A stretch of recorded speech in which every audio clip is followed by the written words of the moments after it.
ಮತ್ತಷ್ಟು ಜನರಿಗೆ ಅರ್ಥವಾಗ್ತದೆ.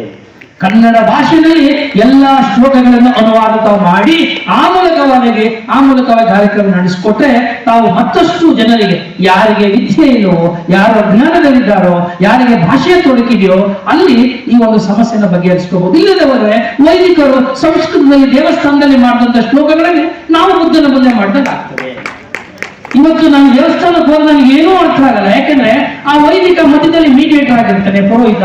ಆ ಪುರೋಹಿತಗಳ ಭಾಷೆ ನಮ್ಮ ಅಪ್ಪರೇ ನಮ್ಗೆ ಅರ್ಥ ಆಗಲ್ಲ. ಆ ಸಮಾಜದ ನನಗೆ ಒಳ್ಳೆಯದು ಮಾತನ್ನು ಗೊತ್ತಾ, ನಾನು ಗೊತ್ತಾಗ್ತಿರೋ ಭಾಷೆಯಲ್ಲಿ ಪೂಜೆ ಮಾಡಿದರೆ ಆ ಪೂಜೆ ನನಗೆ ಸಾಮಾಜಿಕವಾದಂತ ಅದು ಬುದ್ಧ ನನಗೆ ಹೇಳ್ಕೊಟ್ಟಿರ್ತಕ್ಕಂಥ. ಆ ಕಾರಣಕ್ಕಾಗಿ ನಾವು ಹೇಳ್ತೀವಿ, ಜನರ ಭಾಷೆ, ಅವರ ಮನಸ್ಸು, ಅವರ ಕಷ್ಟ, ಅವರ ಸುಖ, ಅವರ ಸಂತೋಷ, ಅವರ ಪ್ರೀತಿ ಎಲ್ಲವೂ ಕೂಡ ಅವರ ಭಾಷೆಯಲ್ಲೇ ಹಂಚ್ಕೋಬೇಕು. ಸ್ವಂತ ಭಾಷೆ, ಮಾತೃ ಭಾಷೆಯಲ್ಲಿ ನಾವು ಸುಖ, ಪ್ರೀತಿ, ಸಂತೋಷವನ್ನು ಹಂಚ್ಕೊಂಡಾಗ ಅವೆಲ್ಲದಕ್ಕೂ ಕೂಡ ನಿಜವಾದ ಅರ್ಥ ಬರ್ಲಿಕ್ಕೆ ಸಾಧ್ಯವಾಗುತ್ತೆ. ಮಹಾಬೋಧಿ ಸೊಸೈಟಿಯವರು ಕರ್ನಾಟಕದಲ್ಲಿ ದಯಮಾಡಿ ಈ ಒಂದು ಕಾರ್ಯವನ್ನು ತಾವು ಮಾಡಬೇಕು. ಇನ್ನು ಮುಂದೆ ಕರ್ನಾಟಕದ ಎಲ್ಲಾ ಕಡೆ ಕೂಡ ಬುದ್ಧನ ಸಂಬಂಧಪಟ್ಟಂತ ಶ್ಲೋಕಗಳನ್ನ ಪಾಳಿ ಭಾಷೆಯನ್ನ ಕನ್ನಡ ಭಾಷೆಗೆ ಅನುವಾದ ಮಾಡಿ ಅದನ್ನು ಹೆಚ್ಚು ಪ್ರಚಾರ ಮಾಡಬೇಕು ಅಂತ ಕೇಳಲಿಕ್ಕೆ ಬಯಸ್ತೇನೆ. ನನಗೆ ಬಹಳ ಮುಖ್ಯವಾಗಿ ಅನಿಸಿರುವುದೇನಪ್ಪ ಅಂದ್ರೆ ಬುದ್ಧನ ಮಧ್ಯಮ ಮಾರ್ಗ.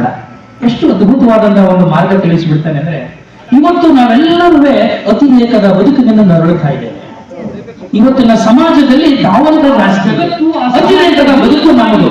ಆ ಅತಿರೇಕದ ಬದುಕು ಮತ್ತು ಅವಸರದ ಬದುಕಿನಿಂದ ನಾವು ಇಲ್ಲ ಸಲ್ಲದ ಸಮಸ್ಯೆಗಳನ್ನ ನಾವೇ ಸ್ವತಃ ಮಾಡ್ಕೊಳ್ತಾ ಇದ್ದೀವಿ.